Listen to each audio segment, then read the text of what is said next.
ഈ മാസത്തിൻ്റെ പുണ്യം കൊണ്ടും നിങ്ങൾ നൽകുന്ന ഓരോ രൂപക്കും നിങ്ങൾക്ക് പടച്ചവനിൽ നിന്ന് പ്രതിഫലം കിട്ടട്ടെ എന്ന് പ്രാർത്ഥിക്കുന്നു. ഒരു കുടുംബത്തിനെ എന്തെങ്കിലും ചേർത്ത് പിടിച്ചാൽ നാളെ റബ്ബ് സുബ്ഹാനഹു തആല നമുക്കെല്ലാവർക്കും അവൻ്റെ പരലോകത്ത് വെച്ച് അതിൻ്റെ പ്രതിഫലം നൽകുമാറാകട്ടെ എന്ന് പടച്ച തമ്പുരാനോട് പ്രാർത്ഥിക്കുകയാണ്. ഇവരിലേക്ക് നിങ്ങൾ സാമ്പത്തികമായിട്ട് സഹായിക്കുന്ന എല്ലാവർക്കും പടച്ചവൻ അനുഗ്രഹിക്കട്ടെ എന്നും കൂടി പ്രാർത്ഥിക്കുന്നു. അസ്സലാമു അലൈക്കും.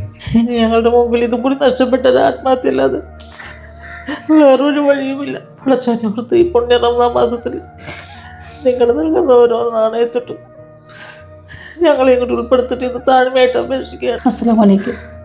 എൻ്റെ പേര് ഷമീന. ഞാൻ എറണാകുളം ചേരാനല്ലൂർ മഹലിൽപ്പെട്ടതാണ്.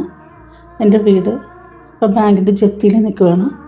ആ വീട്ടിലേക്ക് ഞങ്ങളുടെ ഒരുപാട് പരിശ്രമം കൊണ്ട്, എൻ്റെ ഭർത്താവ് പ്രവാസിയുമായിരുന്നു, അങ്ങനെ ഒരുപാട് പ്രയാസപ്പെട്ട് ഞങ്ങൾ വാങ്ങിയ ഒരു വീടാണത്. ഇതിലിപ്പം ബാങ്കിൻ്റെ ജപ്തിയുടെ പൊസിഷൻ നോട്ടീസ് വരെ കൊണ്ടുവന്ന് ഒട്ടിച്ചേക്കണേണ്.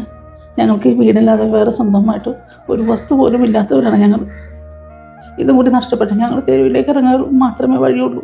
എനിക്ക് സുഖമില്ലാത്തൊരു കുട്ടിയുള്ളതാണ് എൻ്റെ കൂടെ. ഈ വീട് ഞങ്ങൾക്ക് തിരിച്ചെടുക്കണമെന്നുണ്ടെങ്കിൽ നിങ്ങളുടെ ഓരോരുത്തരുടെയും സഹായം ഞങ്ങൾ ആവശ്യപ്പെടുകയാണ് ഈ പുണ്യമായ റമദാൻ മാസത്തിൽ.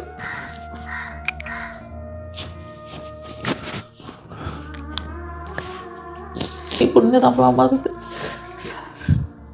സക്കാത്ത് കൊടുക്കുന്നത് നിങ്ങൾ ഓരോരുത്തരും ഞങ്ങളെങ്കിലും എന്തെങ്കിലും തന്ന് സഹായിക്കണമെന്ന് ഒരുപാട് സക്കാത്തുകൾ ചെയ്ത് യൂസുഫ് അലി സാറെങ്കിലും ഇത് കണ്ട് ഞങ്ങളെ ഒന്ന് കരകയറ്റണമെന്ന് താഴ്മയായിട്ട് അപേക്ഷിക്കുക.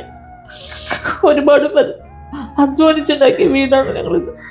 ഇത് കൈവിട്ട് പോകുമ്പോഴുണ്ടാകുന്ന സങ്കടം ഞങ്ങൾക്ക് പറഞ്ഞാൽ പറ്റാത്തൊരു വിധത്തിലുള്ളതാണ്. ഞങ്ങൾക്ക് വേറൊരു വഴിയുമില്ലാത്തതുകൊണ്ടാണ് നിങ്ങളുടെ മുമ്പിൽ നിങ്ങളെ യാചിക്കുന്നത്. ബാങ്ക് തന്ന അവധിക്ക് മുമ്പ് ഞങ്ങൾക്ക് പൈസ ബാങ്കിൽ എത്തിക്കണം. എന്തെങ്കിലും ഒരു വഴി സഹായിച്ചു എല്ലാവരും സഹായിക്കണമെന്ന് താഴ്മയായിട്ട് അപേക്ഷിക്കുകയാണ്. പടച്ചവന്റെ ഒരുപാട് അനുഗ്രഹം കിട്ടുന്നതിന് വേണ്ടി നിങ്ങൾ സ്വരുക്കൂട്ടിയ സമ്പാദ്യത്തിൽ നിന്ന് ഒരു നാണയത്തൊട്ടി കുടുംബത്തിന് കൊടുത്ത് ഇവരുടെ നടുത്തെരുവിലേക്ക് ഇറക്കി വിടാതിരിക്കാൻ വേണ്ടി, ഒരു കൂട്ട ആത്മഹത്യ ഒഴിവാക്കാൻ വേണ്ടി ഈ കുടുംബത്തെ പടച്ചവനെ ഓർത്ത്, റബ്ബിനെ ഓർത്ത് ഈ പുണ്യമാക്കപ്പെട്ട റമദാനിൽ നിങ്ങൾ സഹായിക്കണമെന്ന് വിനയത്തിന്റെ ഭാഷയിൽ നിങ്ങളോട് അപേക്ഷിക്കുകയാണ്. അസ്സലാമു അലൈക്കും.